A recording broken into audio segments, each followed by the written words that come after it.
Angel matrimony. தேவனால் நியமிக்கப்பட்ட உங்கள் வாழ்க்கை துணையை தேடுகிறீர்களா? இதோ சிடிஎம் சர்ச் ஊழியத்தின் ஒரு அங்கமான ஏஞ்சல் மேட்ரிமோனி ஊழியத்தை உங்களுக்கு அறிமுகப்படுத்துகிறோம். அன்பு, மரியாதை மற்றும் பகிர்ந்து கொள்ள வேண்டிய பண்புகளில் வேரூன்றிய அர்த்தமுள்ள உறவுகளை வளர்ப்பதற்கு எங்கள் தளம் அர்ப்பணிக்கப்பட்டுள்ளது. 10 ஆண்டுகளாக ஏஞ்சல் மேட்ரிமோனி ஊழியம் துணையை நாடுபவர்களுக்கு நம்பிக்கையின் கலங்கரை விளக்கமாக இருந்து வருகிறது. உங்கள் ஆசீர்வதிக்கப்பட்ட ஐக்கியத்தை தொடங்க இன்றே இந்த பயணத்தில் எங்களுடன் இணையுங்கள். மேலும் தகவல்களுக்கு திரையில் தெரியும் எண்களை தொடர்பு கொள்ளுங்கள். எங்களது வெப்சைட் www.angelmatrimony.in.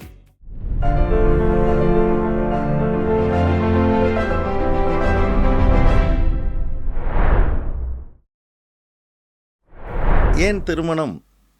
இந்த கேள்விக்கு நாம் பதிலை பார்த்துக்கிட்டு இருக்கிறோம். ஏன்னா நிறைய பேருக்கு இது தெரியாமல் தான் முழிச்சுக்கிட்டு இருக்கிறாங்க. அவங்க படுற பாடு படாத பாடு உங்களுக்கு தெரியுமே. எத்தனை குடும்பங்கள் அப்படி இருக்குது.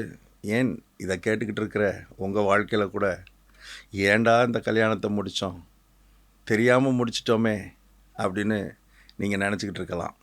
ஏன் இப்படி ஆண்டவர் படைத்த திருமணம் இப்படியா இருக்கும்? ஆண்டவர் படித்த கல்யாணம் இப்படியா இருக்கும்? இப்படி மனுஷனை கஷ்டப்படுத்துறதுக்கா முடிச்சு வச்சுருக்கிறான்னு நினைக்கிறீங்க? உங்களை பாடுபடுத்துறதுக்காக முடிச்சு வச்சுருக்கிறான்னு நினைக்கிறீங்க? இந்த திருமண உறவை அதுக்காக ஆண்டவர் உண்டாக்கியிருக்கிறான்னு நினைக்கிறீங்க? இல்லைங்க.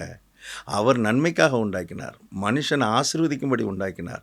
மனுஷனுடைய சந்தோஷத்துக்காக உண்டாக்கினார். பிரச்சனை என்னென்னா, நமக்கு நோக்கம் என்னன்னே தெரியலையே.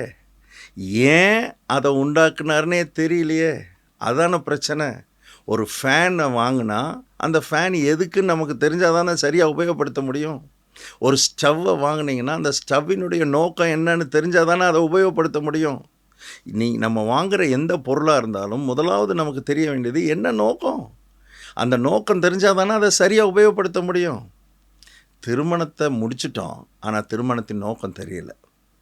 நான் சொன்னேன், ஆதியாகமம் 1:26 ஆண்டவர் சொல்கிறார், திருமணத்தினுடைய நோக்கம் வெறும் பிள்ளைகளை பெறுறதும் சரீரத்தின் தேவையை பூர்த்தி செய்கிறதுக்கு இல்லைங்க. அதுக்கு இல்லை. தேவனுடைய ராஜ்யத்தை இந்த உலகத்தில் விரிவுபடுத்த வேண்டும். தேவனுடைய ராஜ்யத்தை கட்டணும். அதுக்கு தான் 2 பேரை இணைக்கிறார். அதுக்கு தான் 2 பேரை குடும்பமாகிறார். இதை தான் நான் உங்களுக்கு சொன்னேன். இந்த ராஜ்யத்தினுடைய நோக்கம் மைண்டில் இல்லாமல், ஆளுகையை குறித்த எண்ணம் இல்லாமல் 2 பேரும் சேர்ந்து ஆளணும் அப்படின்றது தெரியல. உங்கள் 2 பேரையும் இணைச்சது நீங்கள் 2 பேரும் சேர்ந்து இந்த பூமியை ஆளணும். இந்த பூமியில் இருக்கிற பிசாசை ஆளணும். இந்த பூமியில் உங்களுக்கு விரோதமாக எழும்புகிற சூழ்நிலைகளை ஆளணும். உங்கள் குடும்பத்தை அழிக்க நினைக்கிற சத்ருவினுடைய அவனுடைய சதி செயல்களை நீங்கள் ஆளணும். இதுக்கு தான் கடவுள் உங்களை இணைச்சார்.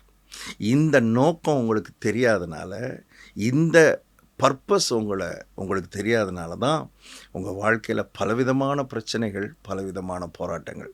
ஸோ இதை தான் நான் உங்களுக்கு ஏற்கனவே சொன்னேன். இப்போ நான் என்ன சொல்ல போகிறேன்னா, இந்த நோக்கத்தை எப்படி நிறைவேற்றுறது, இந்த ஆளுகையை எப்படி நிறைவேற்றுறது உங்களுக்கு நான் வாஸ்து காமிக்கிறேன். ஆதியாகமம் 1:28 இந்த ஆளுகையை எப்படி செய்கிறதுன்னு ஸ்டெப் பை ஸ்டெப்பாக சொல்லி கொடுத்துருக்கிறார். படிப்படியாக அவர் சொல்லி கொடுத்துருக்கிறார். அதில் எழுதப்பட்டிருக்கிறது, 2 பேரையும் முன்னால் வச்சு சொல்கிறார். புருஷனையும் மனைவியையும் முன்னால் வச்சு ஆண்டவர் பேசுகிறாரு. நீங்கள் பலுகி பெருகி பூமியை நிரப்பி அதை கீழ்ப்படுத்தி ஆண்டு கொள்ளுங்கள். ஆழக்கடவர்கள்னாரு. இவங்களை உண்டாக்குறதுக்கு முன்னால் நோக்கத்தை சொன்னார். உண்டாக்குன பிறகு, சிருஷ்டித்த பிறகு அவங்கள முன்னால் வச்சே சொல்கிறாரு.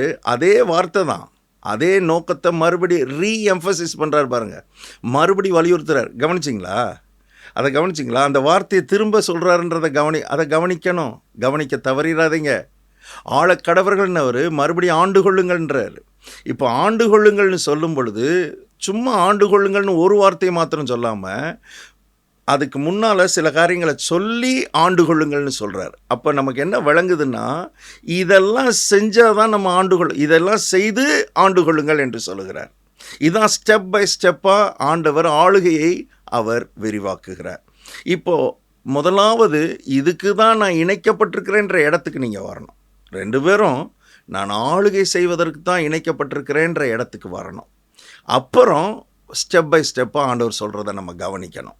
இப்போ இங்கே சொல்கிறாரு, நீங்கள் பலுகி பெருகி பூமியை நிரப்பி அதை கீழ்ப்படுத்தி ஆண்டு கொள்ளுங்கள். இந்த வார்த்தைகளை நம்ம கவனிக்கணும். இதுலேயுமே நம்ம படிக்கும்போது அநேக நேரங்களில் ஆரம்பத்தில் படிக்கும்போது பலுகி பெருகி அப்படின்னு படிக்கிறோம். பலுகி பெருகி நிரப்பி கீழ்ப்படுத்தி ஆண்டு கொள்ளுங்கள். நல்லா கவனிச்சிங்கன்னா பலுகி பெருகி என்கிற வார்த்தையை ஒரே வார்த்தையாக நம்ம எடுத்துடுறோம். ஆக்சுவலாக பலுகி பெருகி என்பது ஒரே வார்த்தை இல்லை. அதை பலுகி பெருகின்றதை எடுத்து தான் நம்ம தேசம் பலுகி பெருகிடுச்சு நிறையா. பலுகி பெருகின்றது ஒரு வார்த்தை இல்லை. பலுகி பெருகி என்பது 2 வார்த்தைகள். பலுகி, 2வது பெருகி, 3வது நிரப்பி, 4வது கீழ்ப்படுத்தி ஆண்டு கொள்ளுங்கள். This is how we must do. இப்படி தான் நம்ம செய்யணும்னு ஆண்டவர் சொல்லி வச்சிருக்கிறார், எழுதி வச்சிருக்கிறார். ஸோ முதலாவது பலுகி. பலுகின்ற வார்த்தைக்கு என்ன அர்த்தம் தெரியுமா உங்களுக்கு? கொஞ்சம் யோசித்து பாருங்கள். பலுகி அப்படின்ற வார்த்தைக்கு என்ன அர்த்தம் தெரியலையா? உண்மையை சொல்லப்போனால் எனக்கும் தெரியல. நம்ம தமிழாக இருந்தாலும் பலுகின்ற வேர்டுக்கு சரியான அர்த்தம் எனக்கும் விளங்கலை. அதனால் நான் ஆங்கில வேதாகமத்தை பார்த்தேன். பலுகினா என்னன்னு பார்த்தேன். பலுகி என்ற வார்த்தைக்கு என்ன அர்த்தம்னா பி ஃப்ரூட்ஃபுல் என்று எழுதப்பட்டிருக்கு. B fruitful and multiply. அப்போது ஃப்ரூட்ஃபுல்லாக இருந்தால் தான் அதுக்கப்புறம் தான் மல்டிப்ளிகேஷனை கர்த்தர் பேசுகிறார். ஃப்ரூட்ஃபுல்லாக இருக்கிறது தான் முதலாவது. ஆளுகை செய்கிறதுக்கு முதலாவது ஃப்ரூட்ஃபுல்லாக இருக்கணும். ஃப்ரூட்ஃபுல்லாக இருக்கிறதுனா நமக்கு விளங்குது. ஃப்ரூட்ஃபுல்லானா எப்படி இருக்கிறது? கனியுள்ள ஒரு வாழ்க்கை வாழ்கிறது அல்லது பிரயோஜனமான வாழ்க்கை வாழ்கிறது. அதாவது ஆண்டவர் ஆதாமையும் ஏவாளையும் உண்டாக்குனதனுடைய நோக்கம் என்னென்னா, ஆதாம் ஏவாளுக்கு பிரயோஜனமாக இருக்கணும், ஏவாள் ஆதாமுக்கு பிரயோஜனமாக இருக்கணும். யோசித்து பாருங்கள், புருஷன் மனைவிக்கு பிரயோஜனமாக இருக்கணும், மனைவி புருஷனுக்கு பிரயோஜனமாக இருக்கணும். ஆனால் பிரயோஜனமாக இருக்கிறதுனா என்னன்றதை நம்ம கொஞ்சம் உங்களுக்கு சொல்ல விரும்புகிறேன். பிரயோஜனமாக இருக்கிறதுன்னு சொல்லி முடிச்சிட்டேன்னா எப்படி பிரயோஜனமாக இருக்குதுன்னு தெரியாமல் போயிடுமே. பிரயோஜனமாக இருக்கிறதுனா என்ன அர்த்தம்?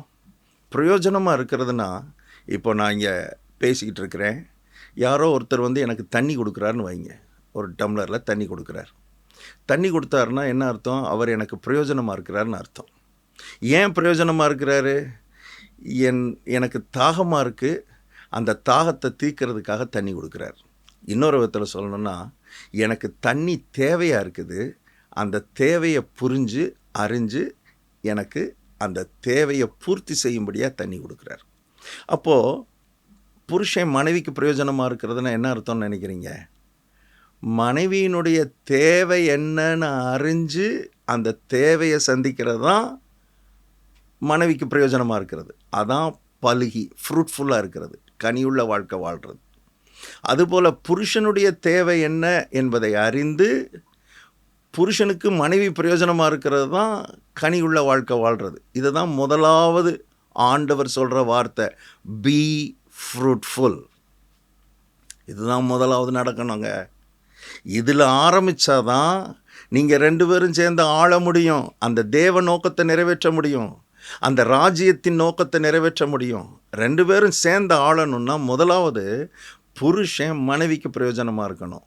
புருஷன் மனைவியினுடைய தேவையை அறிந்து அந்த தேவையை பூர்த்தி செய்யணும். மனைவி புருஷனுடைய தேவையை அறிஞ்சு அந்த தேவையை பூர்த்தி செய்யணும். தேவையை பூர்த்தி செய்கிறதுக்கு முன்னால் தேவை என்னன்னு தெரியணுமே. தேவை என்னன்னு தெரியணுமே. இப்போது இந்த மைக் இங்கே வேலை செய்யுது. இந்த மைக் இங்கே வேலை செய்யணுன்னா, இந்த மைக்கு நோக்கம் நிறைவேறணுன்னா இந்த மைக்குக்கு ஒரு தேவை இருக்குது. என்ன தேவை? மின்சாரம் தேவை. அந்த தேவையை சந்தித்தா தான் மைக்கு வேலை செய்யும். நிறைய பேர் மனைவிக்காக ஜெபிக்கிறாங்க, புருஷனுக்காக ஜெபிக்கிறாங்க, புருஷன் சரியாகணும், மனைவி சரியாகணும், உபவாசம்லாம் இருக்கிறாங்க. ஆனால் தேவையை சந்திக்கிறது இல்லை. என்ன தேவைன்னே தெரிஞ்சால் தானே சந்திக்க. ஸோ நான் இன்றைக்கி பல தேவைகள் இருக்குது, நல்லா கவனிங்க. பல தேவைகளை ஆண்டவர் உள்ளே வச்சு தான் புருஷனையும் மனைவியையும் உண்டாக்கியிருக்கிறார். வேணும்னே தேவைகளை வச்சு உண்டாக்கியிருக்கிறார். நல்லா கவனிங்க. 2 பேரும் ஒருவருக்கொருவர் தேவைகளை சந்திக்கணுன்றதுக்காக ஆண்டவர் வேணும்னே இன்பில்ட்டாக ஆணுக்குள்ள சில தேவைகளை வச்சிருக்கிறார், பெண்ணுக்குள்ள சில தேவைகளை வச்சிருக்கிறார். நான் ஒரு தேவையை சொல்ல போகிறேன். மனைவிக்கு இருக்கிற பிரதானமான தேவை, புருஷனுடைய பிரதானமான தேவை. அதை மட்டும் சொல்லிடுறேன். இந்த தேவையை சந்திச்சாதான் அவர்கள் உண்டாக்கப்பட்ட நோக்கத்தை நிறைவேற்ற முடியும். கணவன் மனைவிக்கு தெரியலை, அநேக குடும்பத்தாருக்கு தெரியலை. உங்களுக்கு தெரியுமா? இதை கேட்டுக்கொண்டிருக்கிற அருமையான சகோதரர்களே, உங்கள் மனைவியினுடைய பிரதானமான தேவை என்னன்னு உங்களுக்கு தெரியுமா? சொல்கிறேன், கவனிங்க. உங்கள் மனைவியினுடைய பிரதானமான தேவை என்னன்னா அன்பு. ஒரு பெண்ணுக்கு பிரதானமான தேவை அன்பு. இதுதான் வேதம் சொல்லுது. புருஷர்களே, உங்கள் மனைவிகளிடத்தில் அன்பு கூறுங்கள். விளையாட்டுக்கு சொல்லலை, மனைவிக்கு அதுதான் தேவை. உங்கள் மனைவியினுடைய தேவை அன்பு. அந்த தேவையை நீங்கள் பூர்த்தி செய்யாமல் உங்கள் இருவருடைய மனம் இணைக்கப்படாது, இருவருடைய இருதயம் இணைக்கப்படாது. ஆளுகை செய்ய வேண்டும் என்கிற நோக்கத்தை 2 பேரும் சேர்ந்து நிறைவேற்ற முடியாது. இப்போ மனைவிக்காக ஜெபிக்கிறது 2வது இருக்கட்டும். வேதம் சொல்லுகிறது, மனைவியினிடத்தில் அன்பு கூறுங்கள். இதுதான் ஒரு பெண்ணினுடைய பிரதானமான தேவை. இந்த தேவையை பூர்த்தி செய்யாமல் மனைவி அவர்கள் உண்டாக்கப்பட்ட நோக்கத்தை நிறைவேற்ற முடியாது. குடும்பத்தில் சமாதானத்தை அவங்க கொண்டு வர முடியாது. மனைவி மக்கர் பண்ணுறான்னு நிறைய பேர் சொல்கிறாங்க. தேவை சந்திக்கப்பட்டதா? மனைவியை நேசிக்கிறீங்களா? மனைவியின் இடத்துல அன்பு கூறுறீங்களா? யோசித்து பாருங்கள், சிந்திச்சு பாருங்கள். இந்த தேவையை சந்திக்காமல் அடுத்த ஸ்டெப்புக்கு நீங்கள் போக முடியாது, ஆளுகை செய்ய முடியாது. அப்போ புருஷனுக்கு ஒரு தேவை இருக்குது, நிறையா தேவை இருக்குது. அதில் பிரதானமான தேவை, அந்த தேவையை புருஷனுக்கு மனைவி சந்திச்சா தான் அந்த கார் ஓடும். புருஷன் அவருடைய நோக்கத்தை நிறைவேற்றுவார். புருஷனுடைய தேவை என்ன? யோசித்து சொல்கிறீங்களா? யோசிக்க முடியுமா உங்களுக்கு? புருஷனுக்கு என்ன தேவைன்னு தெரியுமா? உங்களுக்கு சொல்ல போகிறேன், அடுத்த செய்தியில் சொல்கிறேன். புருஷனுக்கு என்ன தேவை, புருஷனுக்குள்ள ஆண்டவர் வச்ச தேவை என்ன, அடுத்த செய்தியில் உங்களுக்கு சொல்கிறேன். அடுத்த தொடரை கவனமாக பாருங்கள், மறக்காமல் பாருங்கள். கர்த்தர் உங்களை ஆசீர்வதிப்பார். உங்கள் குடும்ப உறவில் உள்ள கேள்விகளுக்கு பதில் வேண்டுமா? 9840873222 என்ற எண்ணிலும் goodnewstv.n1@gmail.com என்ற மின்னஞ்சல் முகவரியின் மூலமும் உங்கள் கேள்விகளை எங்களுக்கு தெரிவியுங்கள். இந்நிகழ்ச்சியின் மறு ஒளிபரப்பை வியாழன் மாலை 6:30 மணிக்கு நம்பிக்கை டிவியில் பார்க்கலாம். மேலும் இந்நிகழ்ச்சியை நம்பிக்கை டிவியின் யூடியூப் பக்கத்திலும் பார்க்கலாம்.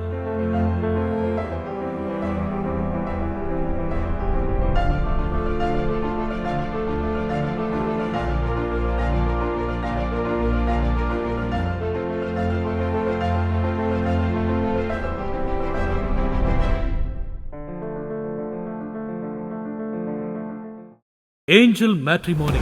தேவனால் நியமிக்கப்பட்ட உங்கள் வாழ்க்கை துணையை தேடுகிறீர்களா?